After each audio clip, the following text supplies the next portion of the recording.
You're tuned in to the Restaurant RockStars Podcast. Powerful ideas to rock your restaurant. Here's your host, Roger Bodwin.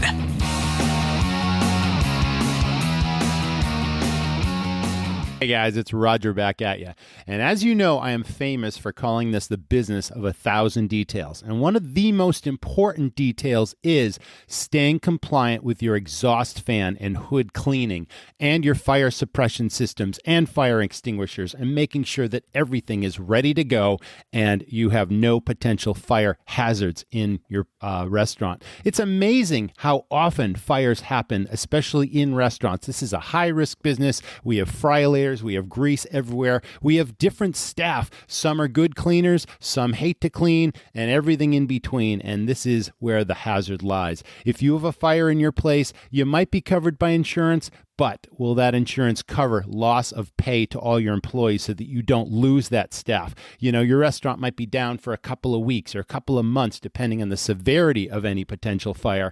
And, you know, staff have to work. They're going to move on to the next place unless they're paid. And you're essentially giving them a paid vacation. Not every insurance policy covers for that. But nonetheless, this episode is chock full of preventative measures. And we're not just talking about fire protection or suppression or hood cleaning. We're also talking about sprinklers. We're talking about grease trap cleaning. We're talking about, battery backup systems and, hood belts that can snap in the middle of the night, in the middle of a busy shift. But here's a company that handles all of that, and it gives you peace of mind and protection against all these potential hazards or downtime in the restaurant. I'm speaking with Michael Crafton. He's the CEO of a company called NELBUD, and it's amazing. They've got some high-profile clients, including the White House, the Pentagon, major casinos in Las Vegas and Atlantic City, and I understand they have customers in 23 different states. These are restaurants that they service, and we're going to talk all about compliance. We're going to talk about the services they provide, and also transparency, what to look for from your service provider. And if they can't provide you digital documentation of everything they're doing, often when you're closed in the middle of the night and they're performing this service, then you should move on to a service that does. And here's just one such service. The company's called NELBUD. This is a really important and exciting episode. I'm glad to host it. So listen on. Welcome back, everyone. This is the Restaurant RockStars Podcast, and these are engaging topics that help restaurants build their brands, rock their profits, deliver amazing guest service experiences, and also best practices in the industry. Today's episode is really important. I'm speaking with Michael Crafton, who is the CEO of a company called NELBUD, and they are one of the nation's largest service providers of kitchen exhaust hood cleaning and many other things that we're going to get into this episode about. Welcome to the show, Michael. How are you today? I'm doing fantastic. Thanks for having me. I really appreciate it.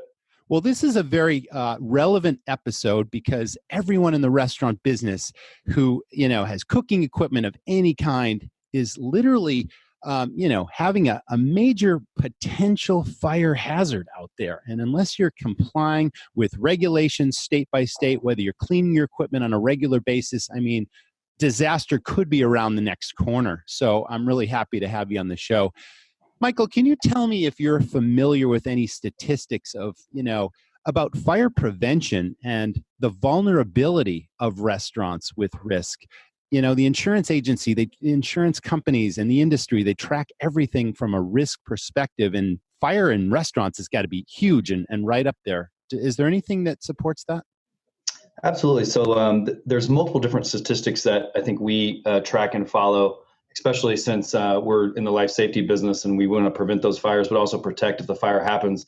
And there's typically between 6,000 and 10,000 restaurant fires a year that are reported, some of which don't go reported. And 63% of those fires happen because of some sort of cooking accident. So a flare up or, a grill gets out of control. So I think what's really interesting about that is fires are actually happening every day in the kitchen. And sometimes you hear about them and sometimes you don't. That's a really scary thing. And there's so many different people that work in kitchens, and some people are clean and some people are messy, and grease is just everywhere all the time. And we're not just talking about the hoods. We're literally talking about the friolators and the spatter that happens and everything that, falls to the floor that could potentially flare up, catch something on fire. So your company provides a complete service, and we're going to talk all about that. But let's talk about what would happen if a restaurant has a fire. And if it's a major fire, I mean, sure, you're covered by insurance and chances are you'll get your place rebuilt. But the biggest thing right now is the labor shortage and how challenging it is to find and keep a great staff. And if you have a fire, if you're down for days, weeks, or months, you're going to lose your staff because they can't afford not to be paid. They're going to move on to something else. And where are you? So there's another reason to stay on top of this. Michael, let's talk about compliance and the importance of hood cleaning and the compliance in this industry, if you would. Absolutely. So the hood cleaning industry is managed and governed by NFPA 96. And what NFPA 96 is it basically lays out what the requirements are at a minimum for cleaning your kitchen exhaust hoods. And one of the things that we do during the prospecting process when we're talking to restaurant owners that are looking for a new service provider or new restaurant owners is grease is actually it doesn't spontaneously combust. And we use the example of lighter fluid at a campfire. So if you put lighter fluid on the ground next to a campfire, nothing happens. It doesn't just spontaneously combust for no reason. But if you put it on that fire, it goes crazy. For lack of a better term, it blows up. Yes. And that's exactly what grease-laden vapors, and animal fats is. So grease won't just randomly catch on fire beyond, I think, that's what people talk about is, I'm going to have a fire in my ductwork. What happens is a fire will happen at the cooking equipment level. It'll be a small electrical fire, or something will happen that will spark that fire to be rushed out of the building through the exhaust fan. And if there's a lot of excess grease in the ductwork system, but you had mentioned it perfectly, if it's splattered on the back wall or just around the kitchen, that it'll catch it and it'll spread it significantly faster. So there's two things that are important: is making sure your hood system's clean, but also making sure that you do the proper closing duties every night and wiping things down and just going through the motions of running a great kitchen. So you obviously have that service checklist in mind that you could share with clients, saying, make sure that this becomes part of your closing duties. Make sure someone is in charge of watching this stuff, because one little misstep means somebody drops the ball and you could literally have a potentially disastrous situation, if not a life safety situation. Absolutely. And it literally takes less than 10 minutes a night is what we tell our customers. There's a lot of things you can do just from a general wipe down perspective, but we recommend taking at least one filter down a day, running it through your dishwasher, which takes less than 3 minutes. And then by the time you get all those pushed through, you're basically working with a clean set of filters every week, which is actually it's the number one thing you can do to prevent grease from getting into your system. And beyond that, anyone who neglects this, I mean, the buildup doesn't take very long and it just continues to happen, and the process to clean it is pretty extensive. I remember when I ran restaurants, we would have people come in and they would come in after we closed at night and they would literally power wash. And I was never there to witness it, but what I understand, I mean, they would wrap everything in plastic and they'd come in with this equipment and, they would clean out the interior of the hood itself. And as I recall, we would have to run our exhaust fans for like 12 hours after that to dry it out. Does that still take place today, or has technology shifted since? Absolutely. So I really, NELBUD itself, we try to innovate and we're trying to make the process less be less of an inconvenience, but that really is what we do. So the hood cleaning industry, no pun intended, it's a lot of elbow grease, some relatively harsh chemicals that are typically EPA friendly, but you got to create a clean room environment within the kitchen. So we use plastic to contain the area that we're working in. It's always when you're closed. And we come in with hot water pressure washers, like I said, some food-borne chemical or some food-based chemical products, and we just kind of get in there and scrape, spray, and remove that manually. Are there tools that besides the pressure washing? I mean, can you literally get up in there with tools that scrape and get rid of the buildup? Absolutely. So we use some relatively simple tools you can buy at your local hardware store. I wouldn't recommend crawling up through the ductwork. There's a lot of kitchen suppression type things that you can knock and cause a much bigger issue. But yeah, so we use 5-in-1 scrapers. We use paint scrapers to get inside the trough area, which is where your filter's set. And it really just comes down to technique. We always teach our new people, the first day, the first week, the first couple weeks you're cleaning exhausted, you're going home soaking wet, grease in your ears, you're miserable, you smell like grease. And then after a couple weeks, as you learn where to stand and how to position the power washer tip. And there's all these different things, no different than running a restaurant. You kind of get your moat, your flow, and your rhythm, and then it becomes relatively efficient. Very cool. Let's talk about service quality as it relates to life safety, because, I'm sure like in any industry, there's opportunity, there's fly-by-night operators that, will take your money and perform a totally incomplete or inadequate service out there. But, you really need to trust a professional that's reputable, that has been doing this a long time, that is licensed, all those things, right? Absolutely. So our industry, it's a great industry. There's tons of phenomenal service providers out there. We work really, really hard to hopefully educate everyone in the industry. But it's unique, right? So we're there in the middle of the night, and you owned a restaurant, and you mentioned that you had never personally witnessed, which is 99.9% of the operators that we work with, from the corporate level all the way down to the single owner operator. So what is very, very important, there are hundreds, if not thousands, of companies in every single market that will come in, and they'll help keep you compliant by using a certification sticker, but you don't know what they're really doing. So it's absolutely critical that you demand transparency and proof that they're actually doing what they say they're going to do. And even if you're standing there watching them, you really don't know what's going on above the ceiling line and really on top of the roof. So what we have done, and what we have encouraged even our competitors to do to try to consolidate the industry as much as possible, is we actually let people watch the cleanings happen live if they want. So you can see our people on the ceiling, you can hear voices, you see videos, pictures, before and after. It's a really, really interesting proposition. But what's funny is we tell people that, and it's not like you're sitting around the dinner table on Thanksgiving showing people what your hood cleaning looked like, but it's a good liability saver. Well, yeah, I mean, we're covering a couple areas here. We're talking about liability and making sure that, one, the company is doing the job that they say they're going to do. And now you've got digital documentation. You're completely transparent. Literally, the owner, general manager can watch the process. And you're up on the roof as well. So you're cleaning from the bottom up, the top down, all that sort of thing.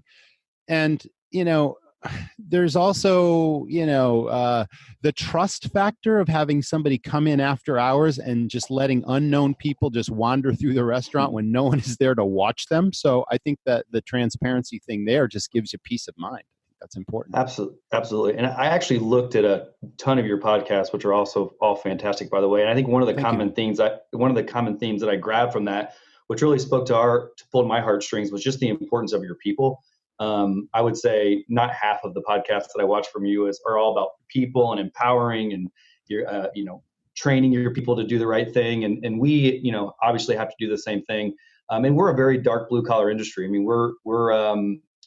we clean grease in the middle of the night in the freezing cold. So the demographic that we hire from, it's important that we treat them with respect, empower them, but also show them and reward them for doing the right thing. And, we look at those pictures. Obviously, we want to prove that you're getting the service that you asked for. And it really is not just about us, it's about the industry. But we want to reward the technicians and let them show us and brag about how good they did at the jobs that they did the night before. I'm really glad you're bringing that up, because that's sort of a passion of mine, because the staff of any business is the foundation of that business. And they are, not only the foundation, but they're making impressions with your customers, your clients on a daily basis. And they're either brand ambassadors for your company or not.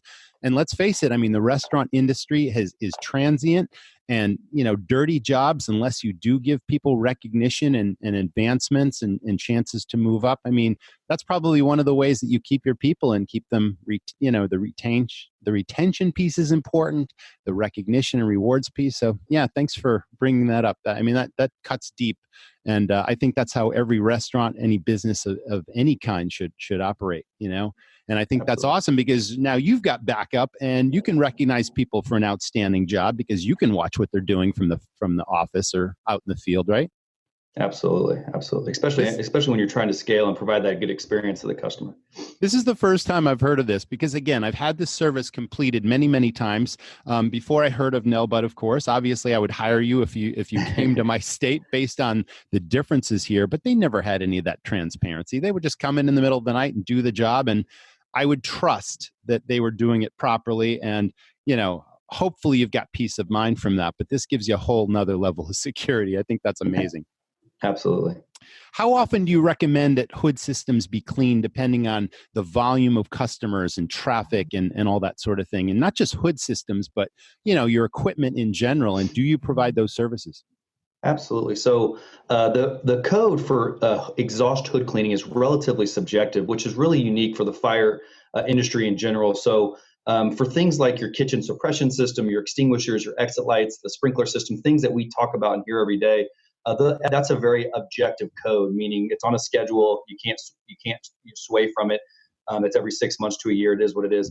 Hood cleaning is relatively subjective, and it's really relying upon the authorities having jurisdictions. We call them AHJs or fire marshals. And then, so inside that code, in FBI 96, and it's all over the web, there's a chart, and it basically says the type of cooking that you do.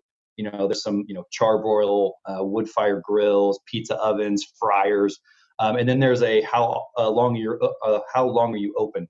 I would say from an industry perspective, a general grill, like a bar and grill, is probably quarterly, depending on their volume. Yes. The least amount you can clean is twice a year.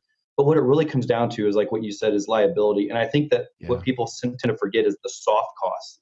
So the hard costs are obviously the cash you would pay to have it performed 4 times a year, 2 times a year. But it's the soft cost that you lose from branding, kind of guests' perception of your kitchen or your business if you're not taking care of it. But more importantly, your staff. I mean, God forbid your staff goes to a competing restaurant and stays, after you're closed for a couple of weeks, because the average fire costs about $36,000 to $37,000 in real money.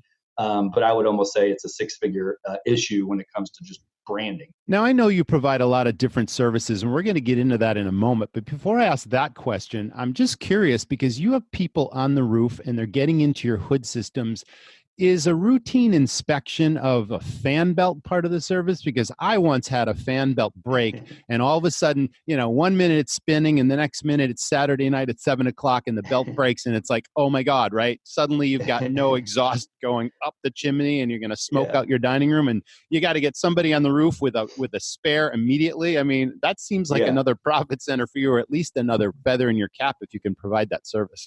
Yeah, so you're speaking to my heart again, but so it's funny, and that goes back to the hard and soft costs. So so fan belts, they actually design those to go out on Saturday nights, just so you know. I thought it's so. Built in, it's built into the rubber. Yeah. So we change and check belts at every single cleaning.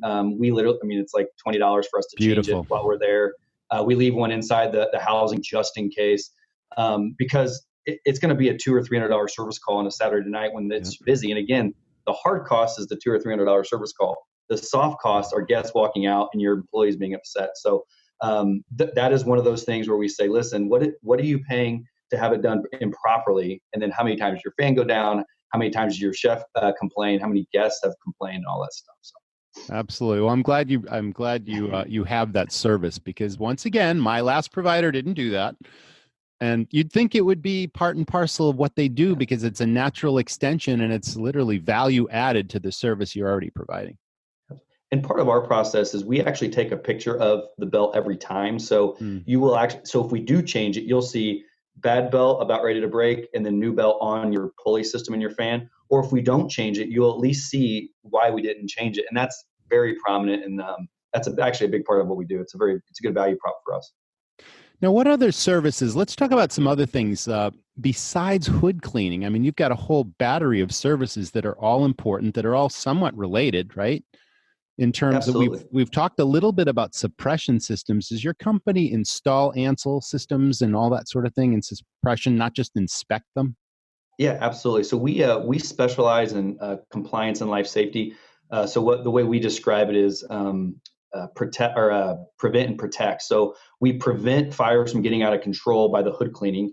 We protect the system if a fire does happen through kitchen suppression system inspections, installations. So ANSEL's a brand, Pyrochem's a brand, Amorex is a brand. So we do installations, repairs, maintenance, and we also do grease trap pumping from a compliance perspective. So everything we do is meant to consolidate all your compliance-based services onto one customer platform. So you don't have to call 3 or 4 different people and all your paperwork's in the right spot. Our customers love the fact that when a fire marshal shows up and says, "I want to see your documentation," they literally just click our favorite, their favorites in their Google, and it just everything comes up. There's no passwords because we haven't memorized through the link system that we provide, but it's just an easy way to conduct business. Well, again, it's all an extension to the services that you're doing. So another thing comes up, fire marshal inspections happen. They happen routinely, but unexpectedly most of the time. Random. And they find things because they're obviously looking for specific hazards in your restaurant. You could be fined if you neglect to fix certain things. And this is the business of 1,000 details. And I know you've heard that in many podcasts before, because it absolutely is. And I remember, all the different exit signs and exit lights throughout a restaurant, and they all have battery backups. And, those batteries literally last only so long. And then all of a sudden your light goes out. Even though it's hardwired, it's the battery that's kind of running it, And is that another service you provide? Like you're wandering through, and is there a way of testing the batteries so you know how much life is left in them and when you recommend changing those batteries? I mean, these are all little details, but they're all important details. Absolutely. I'm very impressed. It's remarkable how in tune you are with just the life safety and compliance side of a restaurant. So exit lights are extremely important. And it's, we look at exit lights and fire extinguishers especially. It's kind of like insurance. Nobody really knows they're there until you need it. So exit lights, we encourage our customers to actually, there's a little button on the bottom. So if you push that button and you hold it, we do it for 90 seconds because that's the code. And there's also a 90-minute test, but you just push the button for a few seconds, and if it lights up, then it's working. The battery testing to see how much life's left is a little bit trickier. You need tools for that. But at the end of the day, if you're having your exit lights inspected like you're supposed to from a reputable company once a year, there's no reason for that they will ever go out unless there's this massive power surge. But what we do is we track what we call assets within our customer portal. So we do, the first time we inspect, we basically not draw a map, but we map out your entire floor plan.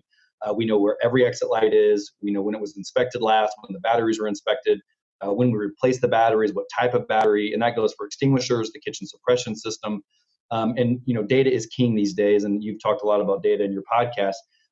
We are getting to a point now where we can accurately predict some of your hard dollar costs over the course of 5 to 10 years. So when we come out, there's all these code related tests you have to do that just kind of come out of nowhere, like 12-year tests, 6-year hydro tests, all these different things. We can actually help you budget for some of these compliance issues years in advance, or at least prepare you for that capital expense over time, because we're taking the data that we're getting from your restaurant and actually utilizing it for your good. What about alarm systems, sprinkler systems, that sort of thing? Those seem to me to be very similar to, the nature of your business. You also do those things? Absolutely. So that goes into the protect side of our business. So hood cleaning and kitchen suppression are very similar in the sense that they're hood related. Sprinkler systems is basically water-based suppression. We provide sprinkler inspections throughout most of our offices, as well as fire alarms. Fire alarms are extremely technical. It's basically, these days, it's basically a computer. It's a computer system that's tied into a dispatch board. But anything from sprinklers to fire alarms, kitchen suppression, we do special hazards. We do fire extinguisher. We do all kinds of training for what to do if a fire does happen. We teach people what fire extinguishers are for and what they're not for. And we go through closing checklists as well to kind of keep a safe kitchen. All that stuff's included in our service. Yeah, I mean, it's one thing to have fire extinguishers handy, but it's another thing to have your staff prepared and trained exactly how to use them properly, depending on the kind of fire you might have. And I know that was really important to us. I mean, we had some specific training that happened for us just to make sure people would be prepared. I mean, you got to be prepared for the unexpected, I guess. Absolutely. Are there still two kinds of sprinkler systems? I remember there was a wet system, a dry system. Can you explain the differences and if even that's relevant anymore? Yeah, it's relevant. So there are two different types of systems. Actually, there's probably more than two, but a wet system and a dry system. A dry system just means that it's still a water-based suppression system, but the piping doesn't hold the water. It actually gets rushed through when a sprinkler head gets broken. A wet system means that water is actually sitting in that pipe waiting to be utilized in case something happens. So just depending on the type of when the building was built, what type of system was installed. It will really depend on if it's a wet or dry system. And there's all kinds of new technologies from sprinkler systems to exhaust hood Ansel type systems, which is again a brand that is trying to eliminate the likelihood of it going down, but also to try to eliminate the hassle of parts and pieces that are becoming obsolete. Now, I recall, we were in a winter climate and my restaurants were primarily at ski resorts and they were seasonal businesses. And I remember having to find room inside the restaurant for, I think they were 5 250-gallon tanks, or even maybe they were larger, these big plastic chambers that held the water. And I was curious because we obviously can't put them outside because they would freeze, but can they be buried in the ground permanently if you're in a winter climate below the frost line and you don't have that issue, but then it still has to go through the piping? I mean, there's some challenges to being in a winter climate and having a sprinkler system with no room to put the tanks, right? Yeah, absolutely. Yeah, I mean, so what I would say in that situation is everything's possible. I mean, we can get creative. I mean, space is king, really. A lot of our customers are always struggling for square footage and they don't want to utilize it for things that aren't making them money, which we completely understand. So we can get really creative, and depending on the use case, and it sounds like you had a seasonal business, but maybe there wasn't adequate water coming to your building in the off season.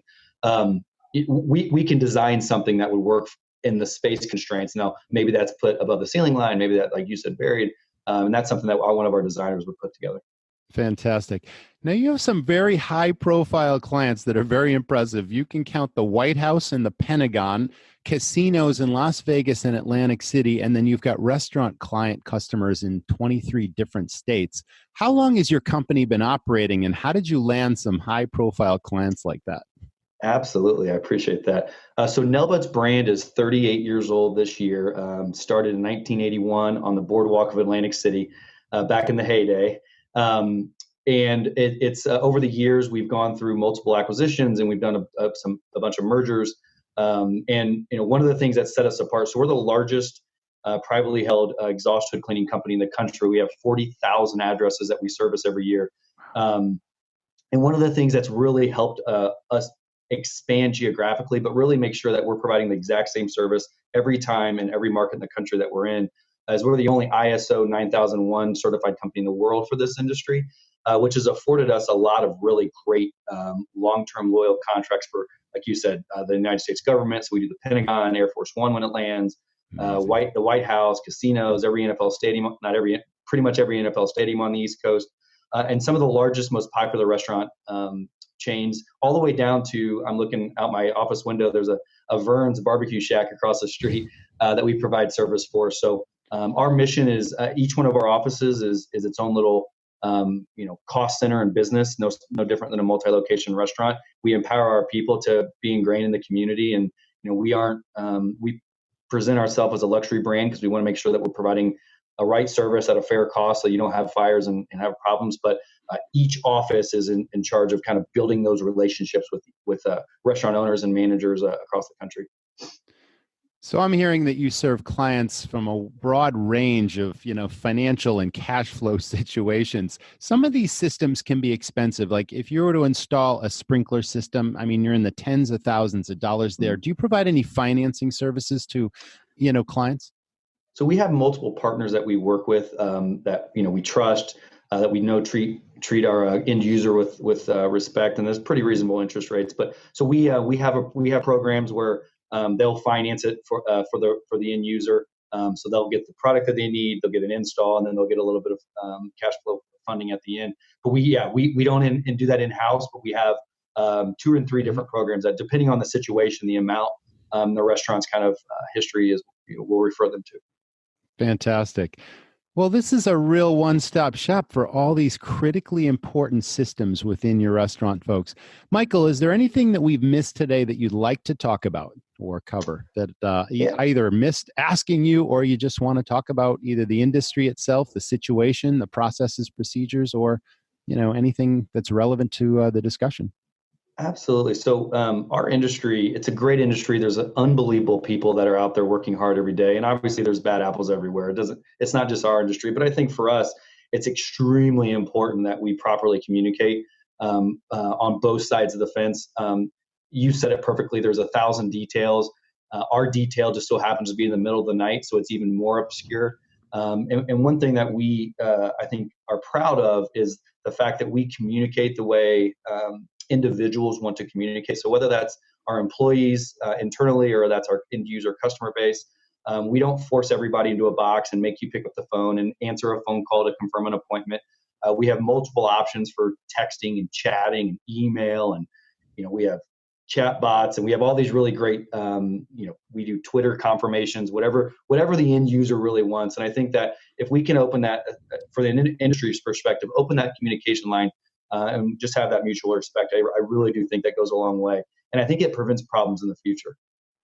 So you probably it sounds like you have a tremendous amount of employees based on the number of clients that you're serving, but as part of your service, I don't want to speak for you, of course, but you provide estimates on site. You come and you look at a new client situation, and you can make recommendations and specific, solutions to whatever you see as being a potential hazardous issue and other things that aren't hazardous. Do you do that? Absolutely. So one of the things that's unique about our business is we have to physically inspect and observe every single kitchen system that we provide service for. So there's no cookie cutter. If you have a 10-foot system, it's $500, or right. A 2-foot system is $100. And the reason for that is a restaurant on First and Main, on the corner of First and Main, that's a standalone building with a standard roof, 1 story.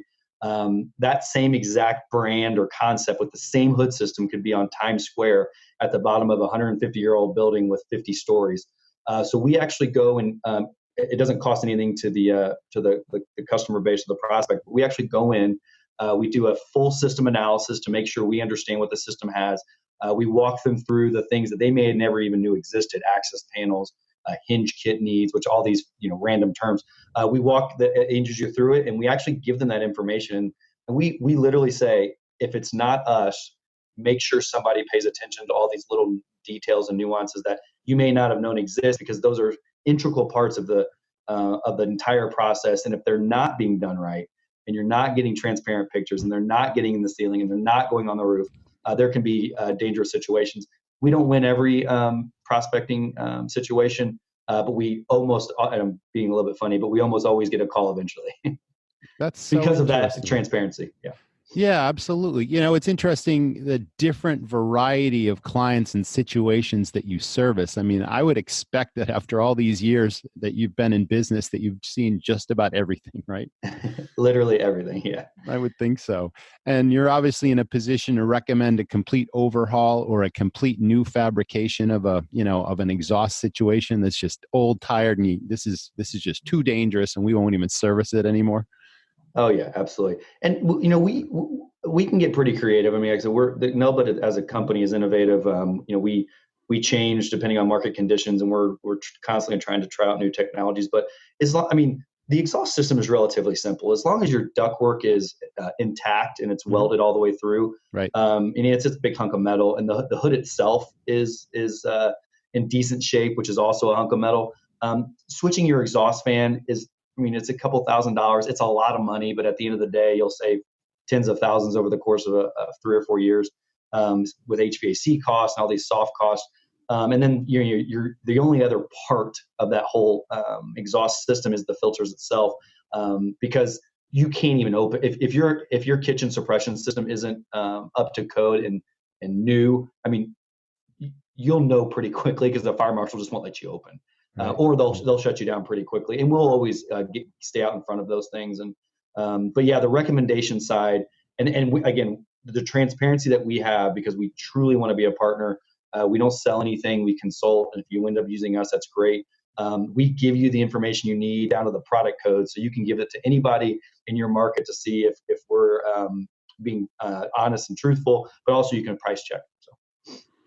Well, this has been a tremendously important episode, Michael, and I really appreciate you being part of the Restaurant RockStars podcast. And if our audience is interested in checking out the service, please head over to www.nelbud.com, and that, of course, is spelled NELBUD. Are there any social media handles you want to throw out that I could put in the show notes where people can follow you or reach out in any other way besides the website? Yeah, absolutely. So we're almost all of our employees are on LinkedIn. You can search NELBUD in the LinkedIn source. Our Instagram name is at NELBUD9. So at NELBUD9, which goes for Twitter as well, okay. which follows our phone number 855-NELBUD9. And we routinely do LinkedIn is probably we're most active on LinkedIn, and then Instagram and Facebook. But where we encourage anyone to come to us for information. If you're not in our service area, we absolutely love talking and helping people. We're expanding relatively rapidly. We're in 23 states now. We have 20 branded in-house offices. We're not a franchise. So it's just an exciting time to be a part of NELBUD. Fantastic, Michael. Thanks so much for being on the podcast. Everyone, thanks again for listening. This is the Restaurant RockStars Podcast. We will see you in the next episode. Signing off.